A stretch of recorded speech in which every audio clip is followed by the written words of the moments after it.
Welcome, everyone, to another episode of Budget Recordings Incorporated. I barely have a script for this, but we're gonna do this anyway.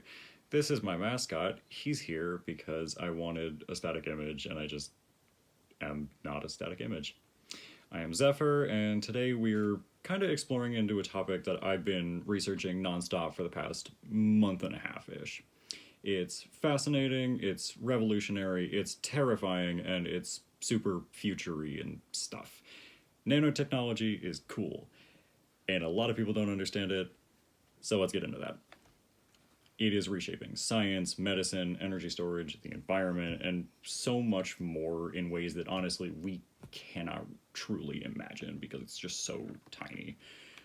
Ether is here with me, and what exactly do you believe nanotechnology to be? Just to get a basis of this entire topic for our wonderful audience of one person. I don't really have much of history or knowledge of nanotechnology at all. Pretty much the only thing I know of it is that we want to use it for things like medical, diagnoses or healing, removing of foreign bodies. I've also been told that it can be used for, or it may one day be used for cameras or that's pretty much all I know about it. All right. So, as far as I understand it, it's the science, engineering, and application of materials and devices that structure and kind of just create things at the nanometer scale, or usually from around 1 to 100 nanometers. To put this into perspective, your average human hair is between 17,000 and 181,000 nanometers wide. Jeez. I did the calculations earlier, and I think 1 foot turns into 300 million nanometers. I'll fact check that later. I think it's a little bit more than that, but yeah, the number's very awkwardly specific.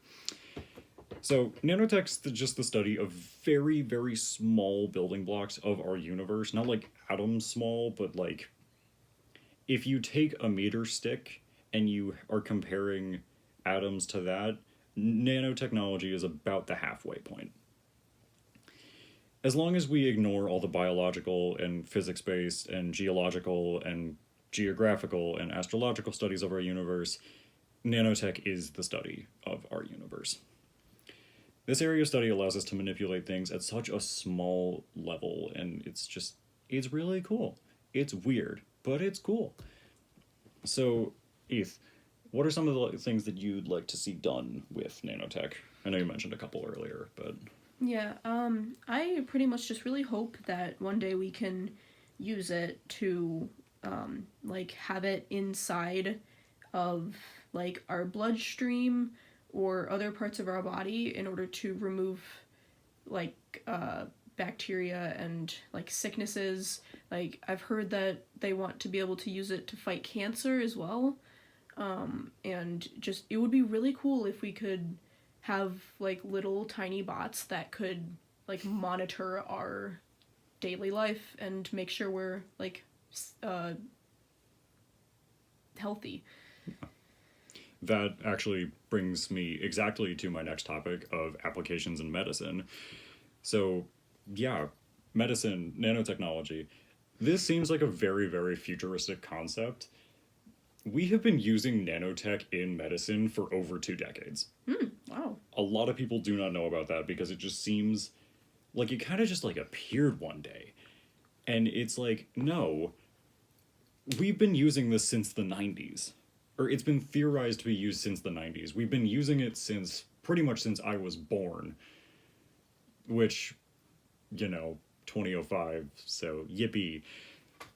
Researchers are exploring ways to use nanoscale materials for drug delivery, early disease detection, and even to enhance medical imaging, so x-rays can be better and less radioactive. I'm sorry, I'm just looking through my notes. Okay.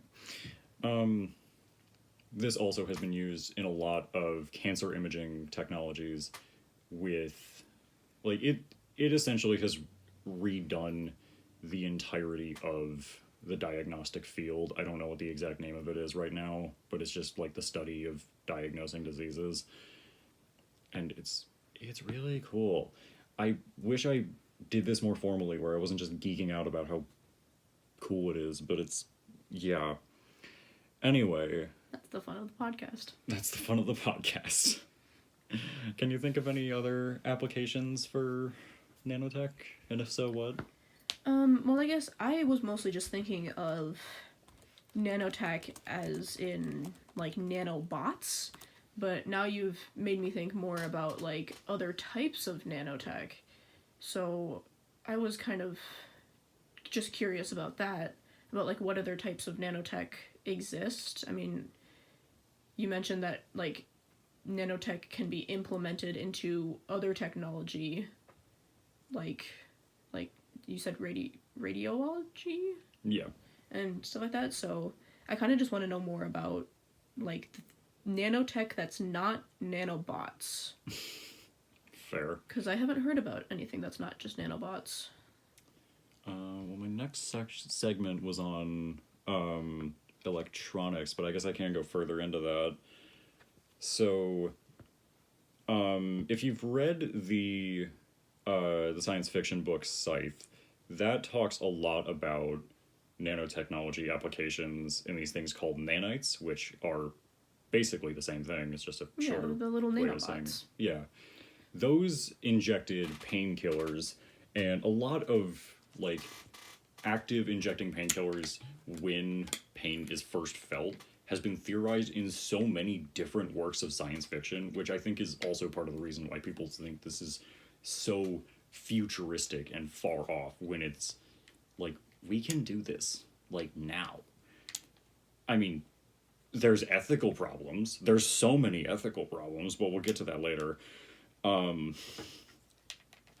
So yeah, not sure which topic to go on next. I guess we'll do electronics. So, nanotechnology has been shrinking transistors and increases the density of components in computer chips, which makes everything smaller and run faster. Not necessarily the latter, but it still can. They also help in energy storage, which it actually backs up one of solar energy's greatest weaknesses, which is containing power, because usually it still uses other mechanisms to actually house that power. Ethan and I installed solar PV panels at the Commercial Avenue campus over the summer of 2023. And yeah, solar energy is one of my favorite types of renewable energy, because I think, this is getting off topic, but the debate between like radiation, or not radiation, but like using nuclear energy versus solar, as long as we agree that fossil fuels are just objectively worse, then we can kind of just go forward together, because it's just better that way. Anyway, back on topic. Nanotech is good for the environment, or it can be anyways. It has the potential to revolutionize clean energy and just general monitoring of the environment. This goes from more efficient solar panels to nanosensors that can detect pollutants in real time, and we can just use a lot of these for a more positive environmental impact. What are some of the largely polluted areas that you would want to see nanotech implemented in? I think it would be really cool just to use it in the ocean. I mean, that connects to my topic, like, really well. Just, like, if we had it in the ocean, there's a lot of studies done where they, like, have to track bottles from one place to another just to see where pollutants are going, and I think nanotechnology could make that a lot easier. I agree. See you in that recording, because I'm going to be there too. Hee hee.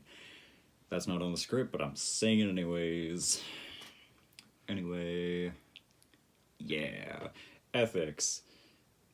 Let's talk about it. There are so many ethical dilemmas that come with using nanotechnology. First, in the healthcare field, I'll go in order of the topics that I mentioned.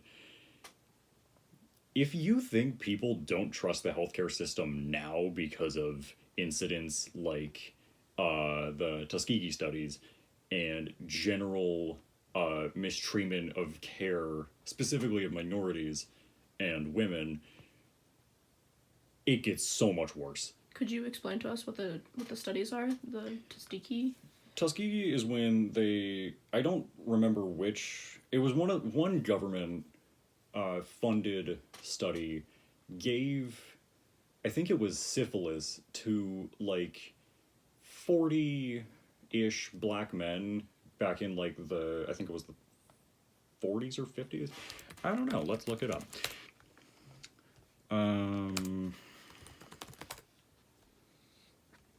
Okay. So, Tuskegee studies, the government gave untreated syphilis to around 600. Okay, actually, sources are diverting. CDC says 400. Wiki says 400.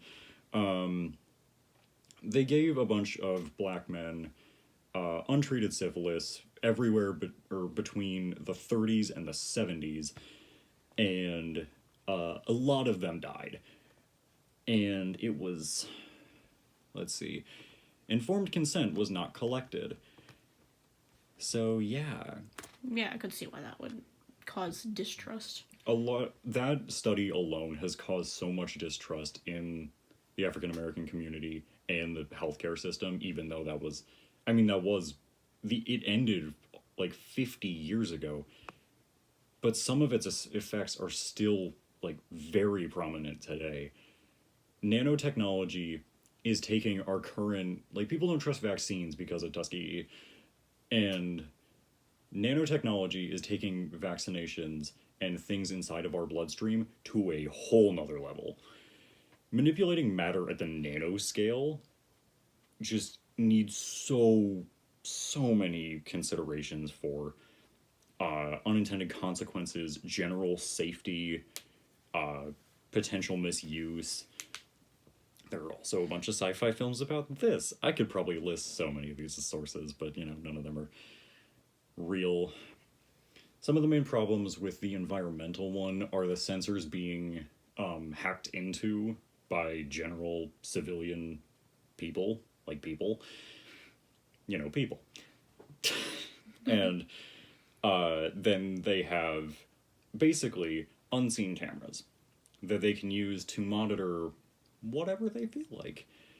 Eth suggested something before this recording where they use something like Apple did with the AirTag, so you can like see exactly where they are and who has control over them at that current moment, which I do like.